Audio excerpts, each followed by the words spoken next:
IT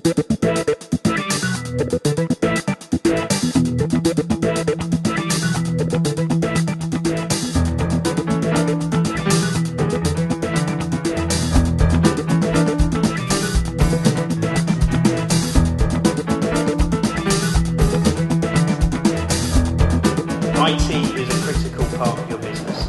I know I keep saying this and I keep driving it home every time I present, but it really is critical to every part of your business now. Everything from your email access, so communicating with your partners, your suppliers, your web access, so for browsing, surfing, through to communicating with your partners, suppliers, and even your web presence, which, if a lot of you depend on an online presence as a key part of your business, it's absolutely critical that that's constantly running at any time. IT can be an extremely expensive part of your business, and it is likely to account for a large part of your running costs each and every year. So it's absolutely imperative that not only is it right, because it is a critical part of your business, but in addition to that, that you're also getting the best deal. So one of the key things that we're all painfully aware of is because this is so critical to your business, and it can be such a large part of your spend, that all businesses research IT products and vendors before they go through and make a purchase. However, one thing, even if you just take the internet, where do you search? The internet is a very, very big place. So company websites are obviously top, but one of the big things that even with all of these different sources that you can actually go and research, it's very hard to get impartial information. Every source that you research your IT purchases from has got a hidden agenda. Often they're promoting a product or service, their own product or service, even down to the internet. Obviously there's companies' websites, even things like tools like Google AdWords, for instance. If you type in firewall, you're not going to get the top firewall, the best product right at the top. What you get is someone that's been happy to pay a large amount to be put at the top. So more importantly, down to the brass tacks, how do you ensure that you're getting the best deal, the most bang for your buck when it comes to your IT spend? So some of the advice that we give companies regularly is things like selecting the right technology. Now we all see the same brand names. You can't pick up a piece of IT press without seeing the same big brand names.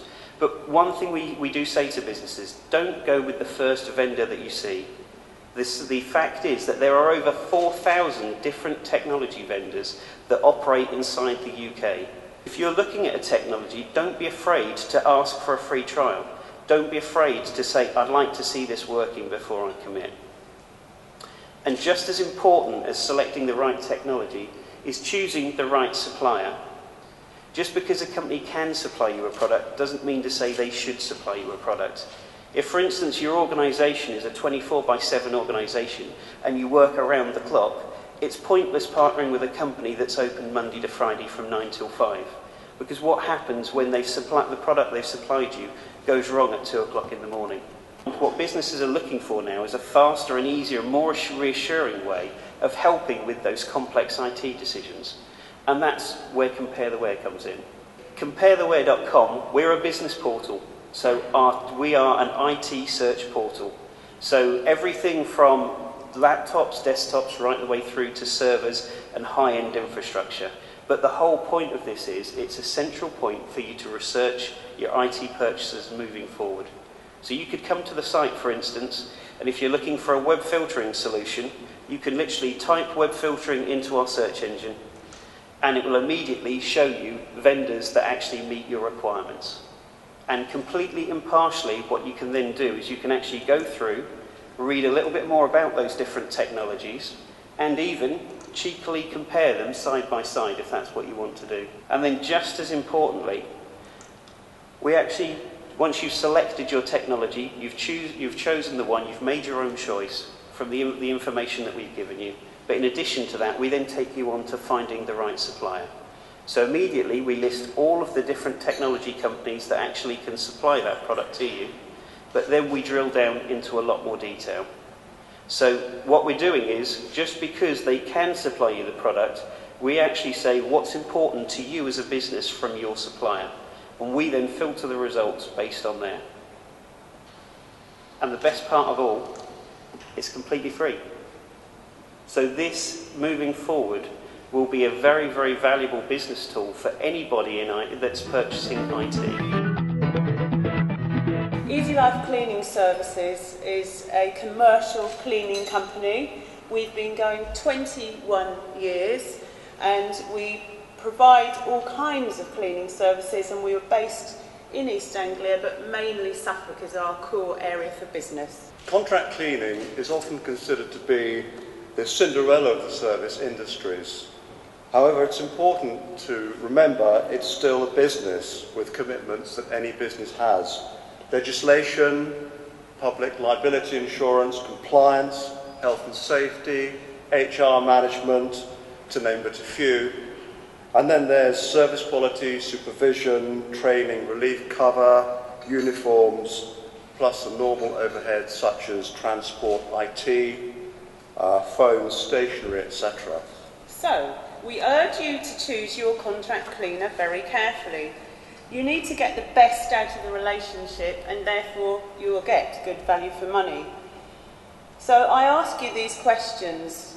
A contract cleaner isn't just about providing a cleaner, a mop and a bucket. So some questions for you. Does your contract cleaner have the resources? You may assume they provide them, but actually, do they? Do they, for example, actually deliver compliance correctly? We all know how dreadful compliance is, but what will happen to your business if they don't? Can they supervise their staff? If not, what happens to your business? We're in there every single night, all on our own. We could do anything we liked in your business. So, are they properly supervised, I ask you? Can they provide alternative arrangements for the dedicated staff who are on holiday or off sick? What effect and what cost does it have to your business if the cleaner doesn't turn up? You may have got one of your biggest clients coming in the morning and the reception looks a right mess. So I say, what kind of a result would that be? Do they carry out a proper interview process and induction? I mean, for example, our cleaners have a confidentiality agreement that they have to sign. Cheap it may be to get a cheap cleaning company in. Value for money, it is not.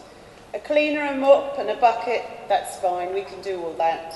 But I think you'll find you probably want a little bit more than that. You can get software that is really sharp, smart and not off the shelf. It will do exactly what you want it to do, because we will have spent ages talking to you about what you want and what you need. So what you get is something that actually works the way you want it to work, that solves any problems you might have. It's not a one-size-fits-all solution.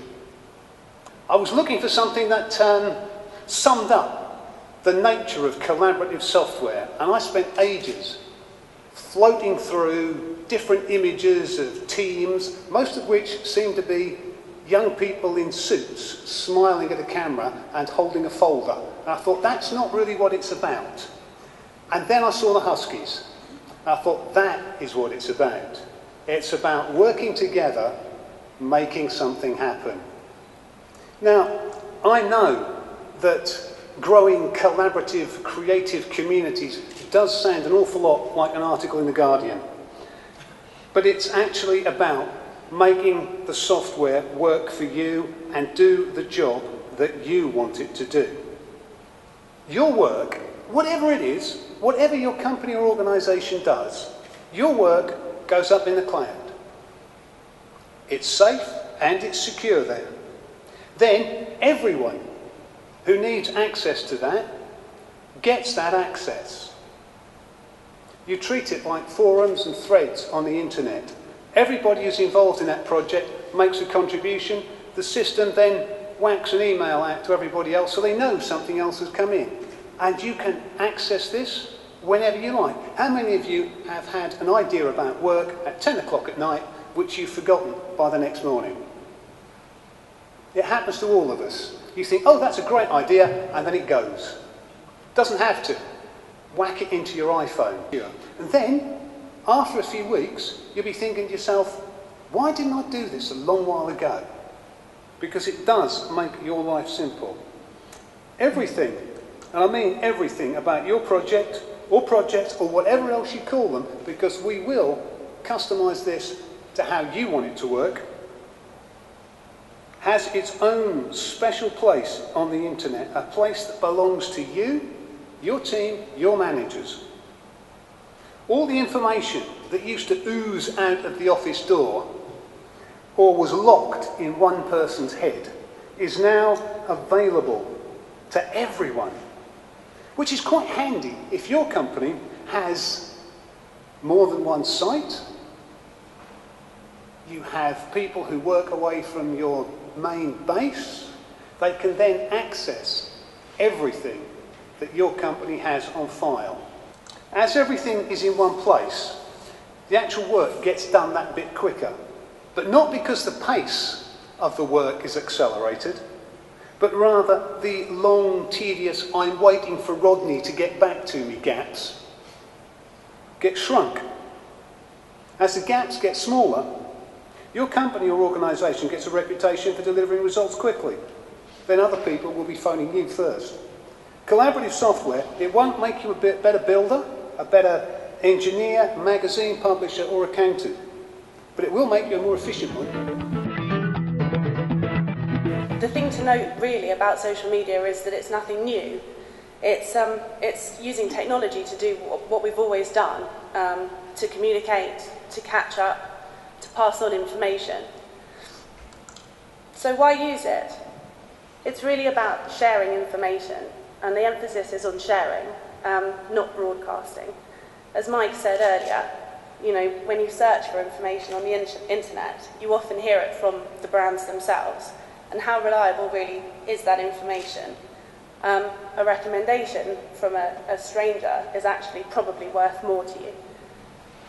Building relationships is also crucial, and social media can be an incredibly powerful tool.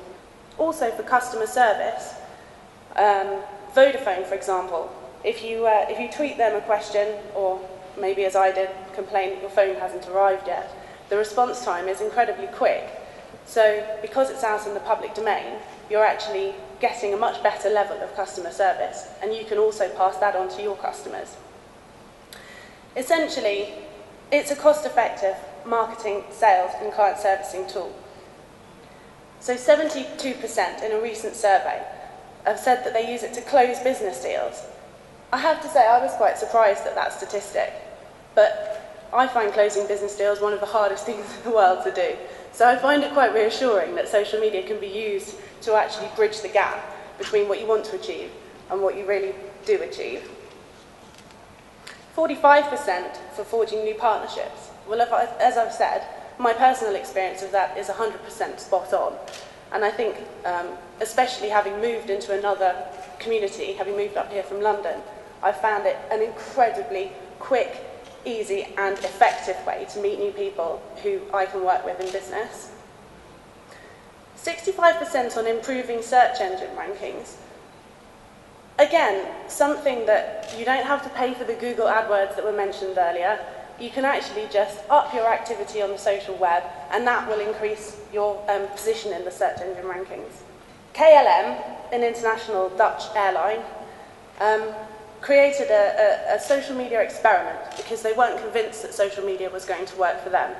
So in November 2010, as KLM passengers arrived at security checkpoints and gates, flight attendants were there to greet them with gifts, relevant gifts to the trip they were about to make. For example, a woman who was going hiking in Rome was given a watch that tracks distances and walking times. How did they do this? They browsed Twitter and Foursquare for people who mentioned they were travelling with KLM, and then simply using the information these people had voluntarily provided in their own tweets or on their profiles, they found out this information about what they were going to achieve. News of the gifts spread like wildfire on the social web and by word of mouth. And the KLM Twitter feed, a new Twitter feed, bearing in mind they didn't know whether social media was for them, received over 1 million individual hits in that month alone off the back of that experiment. Now I think it's significant that they didn't advertise this. There was no advertising costs or print costs or campaign costs beyond that of the time and the cost of the gifts. And I think it's quite a good example of social media as a powerful tool, because it started with them researching it on social media and ended with it being given back to them via social media through the communication from the people that received the gifts. So get started, don't be frightened. Remember, social media is just having a chat. It's exactly the same as mums at the school gate. It's exactly the same as why people went to church years and years ago. It's an excuse to get together and exchange information and ideas. For Suffolk people, you may be interested to know that I'm the conductor of Ibath Choir. Since I became their conductor, that choir has premiered a new piece of music by John Rutter in Ely Cathedral. 10 years ago, this is going back in time now, I became conductor of Stowmarket Chorale. Since then, they have appeared on BBC Look East and were invited to provide the choral music at the memorial service for John Peel. My experience includes conducting the Philharmonia Orchestra, Royal Philharmonic, London Mozart Players, the English Chamber Orchestra. So what I do is bring people into music, and I'm passionate about that, and bring music to people, all of which is by way of preamble to what I really want to talk about, which is the project to create a new professional orchestra for Suffolk.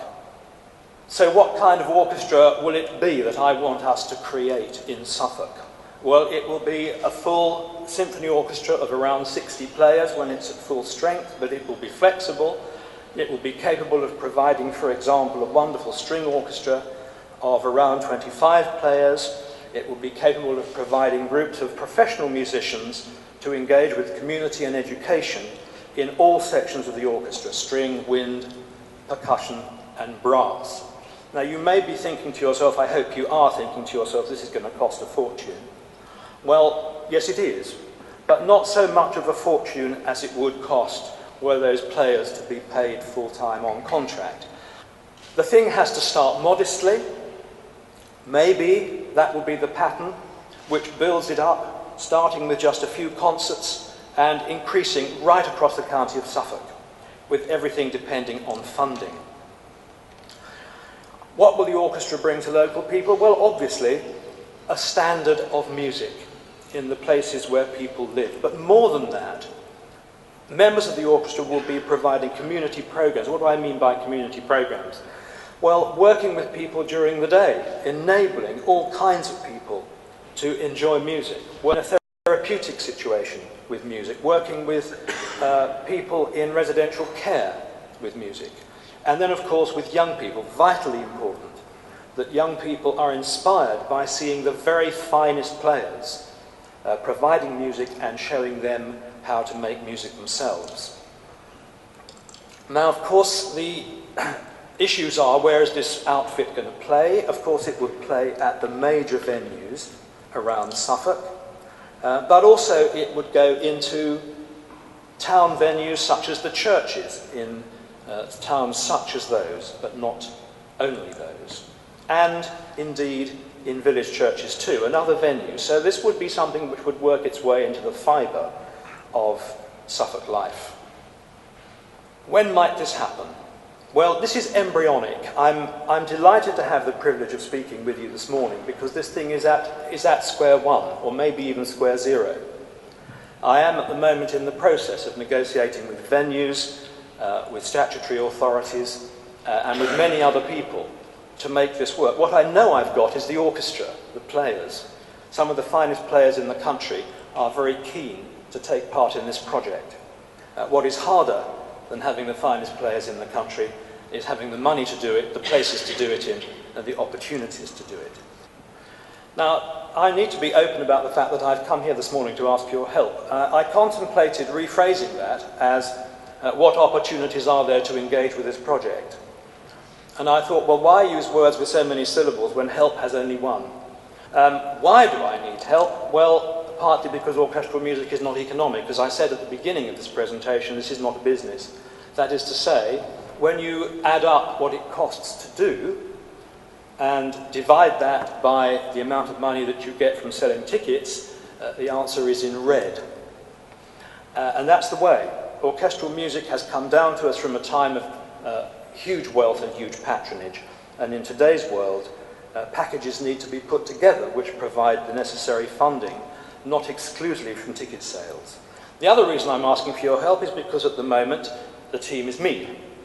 That's one of the reasons why I wanted at the beginning of this presentation to show you that the things that I've created in the past have worked and succeeded and are still with us, even those which were started 30 years ago, because I'm building the team at the moment.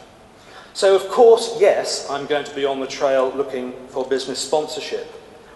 For example, sponsorship of individual desks, by which I mean a particular player in the orchestra. The leader, for example, could be sponsored for a series of 3 concerts, and that would be in the region of £1,500 to do that sort of thing.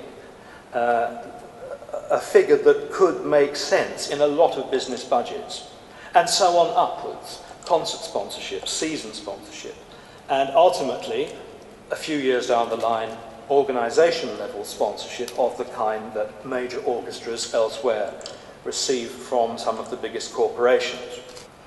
When an organisation is as new as this, it doesn't have the people with the specialist skills, and arts organisations often benefit from having a bit of the time of people who do have those specialist skills, who are on loan from their real work. For example, these are just a few examples of the arenas in which that kind of relationship can work. Public relations, making sure that this project is known about and understood and reaches the ears of the people who need to hear. Design and print. Hospitality, we're going to have to be putting up professional musicians overnight. Marketing and publicity, legal advice, and office space. There will eventually be a need for board members. We will have a governing board, rather like the Music Trust, which I founded some years ago, and which is the containing organism for Reigate Summer Music Festival and the English Arts Chorale. And I expect the appropriate structure for that will be a company limited by guarantee, which is also registered as a charity. We will need people to be the directors. We will need people to be directors on a development board. The development board for an arts organisation is essentially the one that goes out and finds money and opportunities. Good morning, my name is Tony Pullen. I'm Managing Director of Net Control. We're a business based in the centre of Ipswich. Our company is concerned with internet security, wireless communications within offices and externally too, and mobile working. We get involved in jobbing security, such as stopping spam coming in, data leaking from your businesses, enabling guys like you to work wherever you are in the world, let alone in other parts of Suffolk. And I'm sat here next to Mike Warby, who spoke earlier. If you'd like to talk to me about your security needs, about mobile working, about wireless technologies, then please tap me on the shoulder. I'd love to hear from you. I'm Luke Gusman from Sales Media Evolution. Basically what we do is, roll up banners. I'm not slagging off that one over there, but basically we do one that has a 22 or 32 inch screen that floats in the middle. We do all the design, we do all the video, taking your marketing to the next level. Clients that use them, Disney, Virgin, Fiat, internationally, worldwide, they are absolutely great. They draw people's attention. I know I'm speaking fast, I've got 1 minute. Just basically they're fantastic, and I promise you they really are. Come and give me or my colleague Marie a chat if you want to know more about them. They're really strong and powerful tools. My name's Derek Rush from Lease Easy. I lease vehicles to people and I can supply you any make, any model, yada yada. But what I really want to talk to you about is fleet management and the duty of care. Most small companies don't really have a control on the duty of care and the management of their fleet. And there's a big issue going on at the moment about duty of care for both company vehicles and the grey fleet. And if no one knows what that is, come and ask me. But what I want to supply to people, free of charge, is a fleet management software. It's an online portal, to be fair, but it enables you to manage your fleet, to have a traceable system so that all your vehicles are covered for P11D, P46. You can run reports on mileage, on drivers, and keep control of the fleet to make sure that you've got all driving licenses checked and so on and so forth. If you don't do that and things go wrong, particularly with the grey fleet, then you could be open to something as difficult as corporate manslaughter. I know it sounds a lot, and you may think, nah, that can't be the case, but trust me, it really genuinely is. And I want to offer you something that will cover that, which is free of charge. So come and have a chat with me about it. I'd be more than happy to talk to you a little bit more about it. And trust me, it really is free. Thank you.